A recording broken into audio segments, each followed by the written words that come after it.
ខាងប្រព័ន្ធតុលាការលោកព្រះញ្ញាសូមចាត់វិធានការឲ្យបានត្រឹមត្រូវកុំឲ្យថាយកទៅចាប់ទៅ3 4ថ្ងៃហើយចេញមកវិញដោយករណីលើកមុនណាអានឹងមកបកលើសដើមមកធ្វើលើសដើមដោយសារស្រង់ដើមឡើងវិញបងស្រង់ដើមឡើងវិញព្រោះត្រូវបងលុយឲ្យតុលាការអស់ប៉ុណ្ណេះប៉ុណ្ណោះមកបានចេញណាបាទប្រភពពីប្រជាពលរដ្ឋមកក៏បានឲ្យដឹងដែរថាកន្លងមកនេះគឺអាជ្ញាធរឃុំអាជ្ញាធរសង្កាត់ជាពិសេសគឺប៉ូលីសចៅសង្កាត់គីឡូម៉ែត្រលេខ6មេប៉ុស្តិ៍គីឡូម៉ែត្រលេខ6អីហ្នឹងសុទ្ធតែពាក់ព័ន្ធនឹងលៀបសក្ការៈប្រចាំខែរហូតដល់គាត់ថាដល់លោកអធិការប៉ូលីសអធិការប៉ូលីសខណ្ឌទៅទៀតដែលទទួលប្រចាំខែប្រចាំថ្ងៃប៉ុន្តែនេះជាប្រភពពីប្រជាពលរដ្ឋទេយើងក៏អត់ដឹងច្បាស់យ៉ាងណាដែរប៉ុន្តែគាត់ថាប្រភពពីប្រជាពលរដ្ឋហ្នឹងគាត់បានដឹងតាមរយៈអ្នកជលមន់បានដឹងពីម្ចាស់សាយវៀនអញ្ចឹងណាបាទគាត់ចូលទៅគាត់ថាមានណាហ៊ានមកចាប់គាត់ទៀតបើបងចេះចុះសពបែបយ៉ាងហើយប៉ុស្តិ៍ប៉ុណ្ណេះបាទសកាត់ប៉ុណ្ណេះថ្នាក់ខាងប៉ុណ្ណេះថ្នាក់ VM ប៉ុណ្ណេះថ្នាក់អធិការប៉ុណ្ណេះបាទនិយាយចំថាទាល់តែបូជាគេថាអាសាច់ជូនខ្លាទើបនៅស្រុកបានណាបាទហើយប្រអិននឹងទៀតសូមបញ្ជាក់ជូនថាប្រអិននៅក្រសួងមហាផ្ទៃ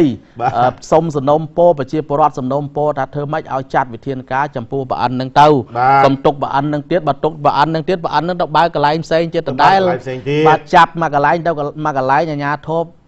ប្របាក់នឹងធ្វើការទប់ស្កាត់ណាស់បងមានការទើសទាល់ណាស់បងអត់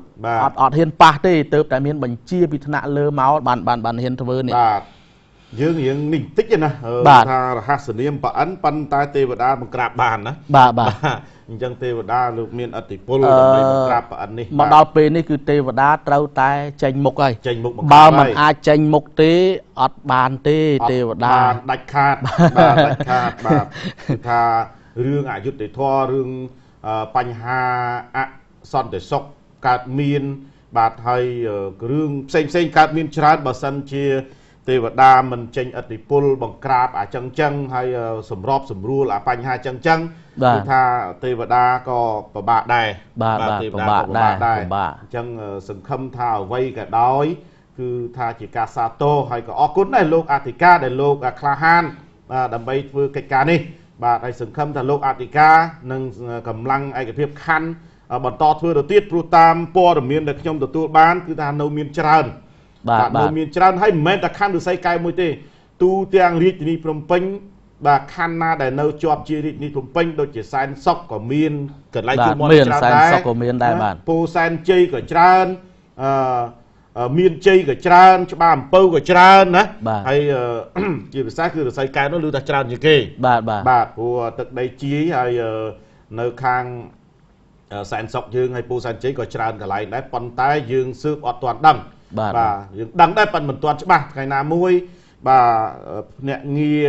បាទឬក៏សហការីអន្តរពិភពព័ត៌មានយើងនឹងចុះទៅស្វែងរកទីតាំងនោះឲ្យឃើញយកមកជម្រាបជូនថាតើប្រអិននៅតាមខណ្ឌផ្សេងទៀតដែលលួចលាក់បើកនៅសង្វៀនជលមន់បង្កើតការភ្នាល់យ៉ាងធំកក្រឹកកក្រៀងនេះថាតើត្រូវបានបង្ក្រាបទៀតដែរឬក៏អត់បាទហើយយើងដឹងហើយថាយើងមិនដឹងទេយើងសហការីអន្តរពិភពព័ត៌មានរបស់យើងមានគ្រប់បណ្ដាខណ្ឌទាំង12នៅក្នុងរាជធានីភ្នំពេញដូច្នេះ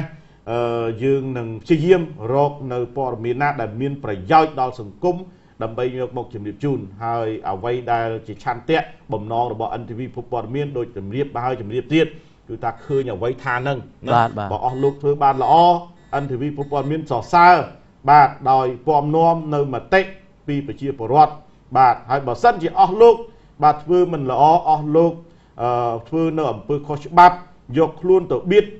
ណាឬក៏យកខ្លួនទៅពាក់ព័ន្ធជាមួយនៅអំពើខុសច្បាប់អំពើទុច្ចរិតឬអំពើអសកម្មផ្សេងអន្តរពិភពព័ត៌មានសប្បាយនឹងផ្សាយជូនដែរសប្បាយនឹងផ្សាយជូនដែរបាទអរគុណលោកមករាពាក់ព័ន្ធនឹងករណីនេះសង្ឃឹមថាជាករណីមួយដ៏កក្រើកដែរសម្រាប់បងប្អូនប្រជាពលរដ្ឋលោកនឹងលើកឡើងពីការសាទរដល់ខាងកម្លាំងឯកភាពខណ្ឌឫស្សីកែវដែលបានបង្ក្រាបរឿងនេះហើយលោកសុំសំណូមពរឲ្យសំណូមពរទៀតសូមឲ្យបន្តការបង្ក្រាបទៅទីតាំងដទៃទៀតមិនជុំវិញរាជធានីភ្នំពេញមានតែមួយកន្លែងទេបាទគឺច្រើនណាស់បាទហើយជាពិសេសគឺតាមបណ្ដាកាស៊ីណូជាយដែន គឺច្រើនជាពិសេសជីដែនបងប្អូនយើងខាងកើតបាទគឺថាច្រើនកន្លែងបាទអរគុណសូមបន្តទៅ